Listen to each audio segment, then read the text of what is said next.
If you're seeing the Facebook error "Session expired" message, don't worry. This is usually a simple login or browser issue, and in this video, I'll show you the fastest way to fix it step by step. This guide is perfect if Facebook keeps logging you out, won't load properly, or shows a "Session expired" error when you try to use the app or website. Before we start, go ahead and hit the like button if this helps, and subscribe for more easy tech tutorials just like this. Alright, let's fix it. First, refresh the page by pressing F5 on your keyboard.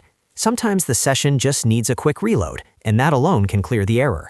If you're on a phone or tablet, you can also close the page and open it again to refresh the session. Next, check your internet connection. A weak or unstable connection can interrupt Facebook's login session and trigger the expired message. Try switching between Wi-Fi and mobile data, or restart your router if needed. If your connection is unstable, Facebook may think your session is timed out, even if you were just active a moment ago. After that, clear your browser cache. Old cached files can conflict with the current Facebook session and cause login problems. To do this, open your browser settings, find Privacy or History options, and clear cached images and files. If you want, you can also clear cookies for Facebook to fully reset the login session. Once that's done, close your browser completely, reopen it, and sign back into Facebook. In many cases, this is enough to fix the session expired error right away.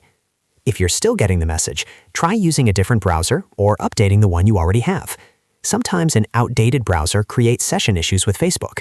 You can also make sure you're not using too many extensions, because ad blockers or privacy tools can sometimes interfere with Facebook login pages.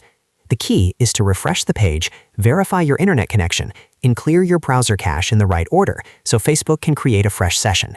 After that, log in again and check if everything is working normally. If the error is gone, you're all set. And if this tutorial saved you time, please remember to like the video and subscribe to the channel for more quick fixes, app troubleshooting, and simple how-to guides. Thanks for watching, and I'll see you in the next one.